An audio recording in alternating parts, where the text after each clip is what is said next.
Kiçik Qafqazın ən hündür dağ gölü olan Göygölü görmək üçün Naxçıvan şəhərindən təxminən 110 kilometrdən artıq bir məsafəni qət etmək lazımdır.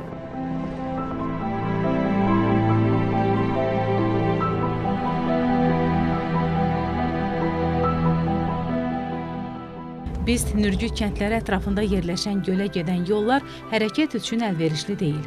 Bura çatmaq üçün yolsuzluq avtomobilindən istifadə mütləqdir. Lakin bütün çətinliklərə baxmayaraq, nəticə insanı həyəcanlandırır.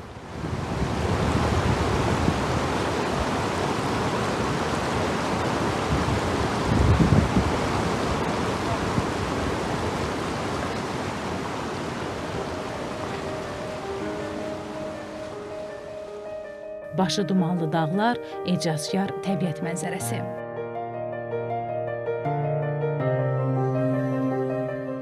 Bu kadrlar İzlandiyadan deyil. Bura Azərbaycanın incisi Ordubaddır.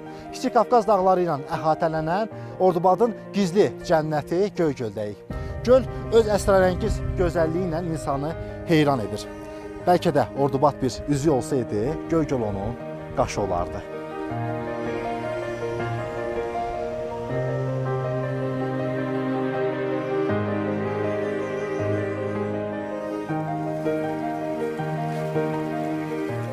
Göygöl Zəngəzur silsiləsinin cənub yamacında 3065 metr yüksəklikdə yerləşir.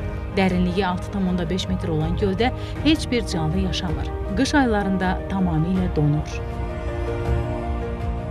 Bu göl təbii formada formalaşmış göl, yaranmış göldür. Ərazi sürüşmə, sökmə və yana çəkilmə nəticəsində yaranan bir təbii göldür.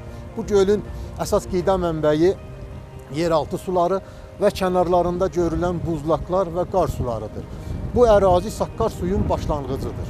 Gölün sahəsi 1,5 hektar olsa da dəyişkəndir. Yağıntının çox olduğu illərdə sahəsi genişlənir, az olduğu illərdə isə kiçilir.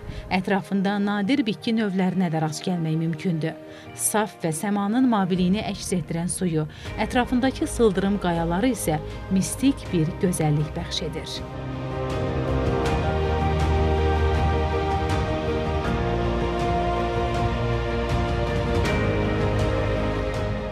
Burada olanda elə hiss edirsən ki, sanki sehirli bir aləmdəsən.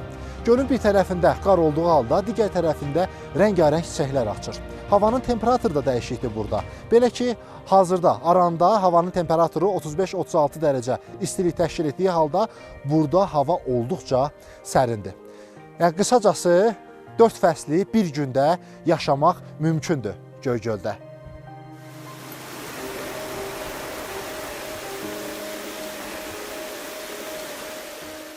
Burada ağaçların, kolların hündürlüyə görə formalaşması, böyüməsi mümkün olmadığına görə ərazi ümumiyyətlə subaq bitkiləri ilə zəngindir.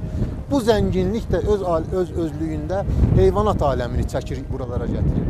Həm ərazinin hava temperaturu, həm də bitki örtüyü bütün ərazidə var olan heyvanat aləmini burada cəmləşdirir. Ərazilərdə bezuar dağ keçiləri, muflon dağ qoyunları, ot yeyən digər cüyür var, məsələn.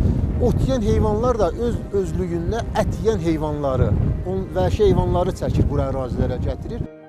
Ətrafı sıldırım qayalarla əhatələnən Göygöl yerləşdiyi yerə və bənzərsiz gözəlliklərinə görə istirahət və xüsusən dağ turizmi üçün olduqca əlverişlidir.